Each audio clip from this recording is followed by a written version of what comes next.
बिस्मिल्लाहिर्रहमानिर्रहीम। मेरा नाम ईयल इसर है और ये मेरा ऑफिशियल यूट्यूब चैनल है। बिस्मिल्लाहिर्रहमानिर्रहीम। अल्लाहुम्मा सल्लि व सल्लिम बारक अला सय्यदना मोहम्मद नबी उम्मी आली साबी अल्फ़ाल्फ़ी मदद। बिस्मिल्लाहिर्रहमानिर्रहीम। मेरे प्यारे बहन भाइयों और बच्चों, अस्सलाम वालेकुम। अल्लाह के फजल व करम से और उसकी अनायत और उसकी शफ़क़त की वजह से मुझे आज इजाज़त मिली है। मैं आपकी खिदमत में हाज़िर हूँ और ये एक वीडियो लाया हूँ। बड़ी सबक मौज़ूद है, देखिएगा, मेरे लिए दुआ कीजिएगा। आइए चलते हैं वीडियो की तरफ। बिस्मिल्लाहिर्रहमानिर्रहीम।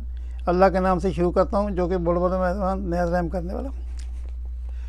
जब हज़रत इब्राहीम अलैहिस्सलाम को आग में फेंका गया तो फरिश्तों ने हज़रत इब्राहीम अलैहिस्सलाम के बाजू पकड़कर नहायत आराम के साथ बिठा दिया। उस वक़्त रिज़वान नामी फरिश्ते ने जन्नत में से एक खूबसूरत लिबास लाकर आप अलैहिस्सलाम को पहनाया। हज़रत इब्राहीम अलैहिस्सलाम के इर्द गिर्द रेहान सब्ज़े और शगुफ़ों का अजीब व गरीब खूबसूरत बाग बना दिया। वहाँ शीरीं चश्मा जारी हो गया। हज़रत इब्राहीम अलैहिस्सलाम पर परवरदिगार आलम का फजल व करम हो गया। हज़रत इसराफील अलैहिस्सलाम सुबह शाम खुदा के हुक्म से लजीज़ किस्म का खाना जन्नत से पहुँचाते। कमाल खुशी और बेगमी का वक्त गुजरता। 7 रोज़ के बाद नमरूद ने समझा कि आग बुझ गई होगी। ऊँचे महल पर चढ़कर रोज़ाना गौर से देखता। हज़रत इब्राहीम अलैहिस्सलाम को ज़िंदा रहने से खौफ महसूस करता। अगर ये अपने खुदा की मदद से ज़िंदा निकला तो मुझ पर और मुल्क पर आफत आ पड़ेगी। वो सोचने लगा। कभी कभी अपने दिल का ये डर अपने साथियों से बयान करता। उसके साथी उसको तसल्ली देते कि अगर आग में संगखारा भी को डाला जाए तो वो भी पिघल जाएगा, क्योंकि आग इतनी ज़्यादा शदीद है। एक दिन नमरूद ने बड़े गौर से अपने महल पर से देखा। हज़रत इब्राहीम अलैहिस्सलाम के इर्द गिर्द उम्दा गुलिस्तान और शीरीं चश्मा वहाँ जारी है और नमरूद नहायत हैरान हुआ और इज़्तिराब और पेशानी से सरगर्दा हुआ।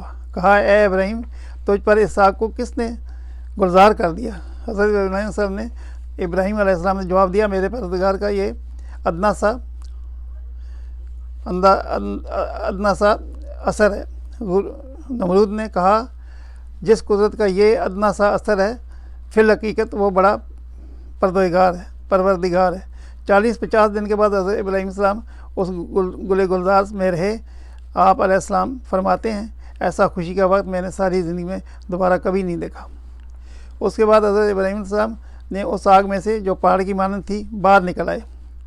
आकर नमरूद को नसीहत शुरू की। नमरूद ने चंद दिन की मोहलत मांगी। उसके वज़ीर ने कहा, इतनी मुद्दत तू खुदाई करता रहा, अब दूसरे की बंदगी इख्तियार करता है, अपने लिए शर्मिंदगी और रसवाई के इख्तियार करता है।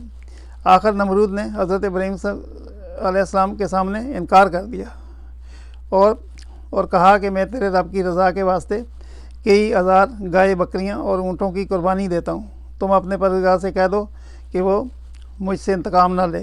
हज़रत इब्राहीम अलैहिस्सलाम ने फरमाया कि ईमान के बगैर कुर्बानियाँ कबूल नहीं होती, फिर भी तुम्हारे वास्ते दोज़ख ही होगी। आखिरकार हज़रत इब्राहीम अलैहिस्सलाम ने फरमाया, इतनी बड़ी बादशाही खुदा ने तुझे दी है और तुझे खुदा ने तेरे वास्ते नबी बना के मुझे भेजा है, मुझे आग से बचाकर एक मौजज़ा तुझे दिखाया है, मगर फिर भी तू कुफ्र से बाज ना आया। ए नमरूद, जिस बादशाही और ताकत का पर तुझे मगरूर है, इसको ख़त्म करने के लिए मेरे परवरदिगार का अदना सा लश्कर ही काफ़ी है। नमरूद ने कहा, दुनिया में मेरे अलावा कोई बादशाह नहीं और मेरी बारगाह के अलावा कोई बरगाह नहीं। अगर आसमान के बादशाह की फ़ौज है तो उससे कह दो कि मुझ पर अपनी फ़ौज मुसल्लत कर दे और मेरी लड़ाई का तमाशा करे। तब हज़रत इब्राहीम अलैहिस्सलाम ने दुआ की और दुआ के बाद हज़रत जिब्राईल अलैहिस्सलाम आए। कहा, नमरूद से कह दो कि हमारी फ़ौज आ रही है, तुम तैयारी कर लो। हज़रत इब्राहीम अलैहिस्सलाम ने नमरूद के सामने ऐलान जंग कर दिया। नमरूद ने 3 दिन की मोहलत मांगी। इन दिनों में उसने लाखों फ़ौज इकट्ठी कर ली, तरह तरह के हथियार इकट्ठे किए और मैदान में जमा हो गए। चौथे रोज़ हज़रत इब्राहीम अलैहिस्सलाम तने तना नमरूद की फ़ौज के सामने गए तो उन लोगों ने कहा, ए इब्राहीम, आसमानी फ़ौज कहाँ है? फरमाया, ए नमरूद, आसमानी फ़ौज पहुँच रही है।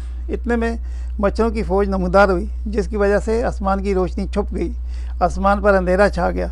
नमरूद ने ऐलान कर दिया अपनी फ़ौज को कि नगारा बजा दो। लेकिन मच्छरों की आवाज़ और लोगों की कानों में जब पहुंची तो लोगों के होश उड़ गए। हर छोटा बड़ा हैबत इलाही से डर गया।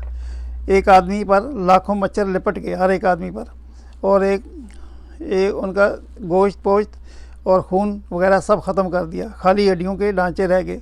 आदमी, जानवर, हथियार सब ख़त्म हो गए। नमरूद भागकर अपने महल में अपनी औरत के पास जा बैठा, लेकिन इतने में एक लंगड़ा मच्छर आया। नमरूद ने अपनी औरत को दिखाया कि इस जानवर ने लश्कर को तबाह कर दिया है। इसी असना में वो मच्छर उसकी नाक में घुस गया और दिमाग को चाटना शुरू कर दिया। नमरूद हथौड़ों से खुद को मारता, महल की दीवारों से अपना सर पीटता।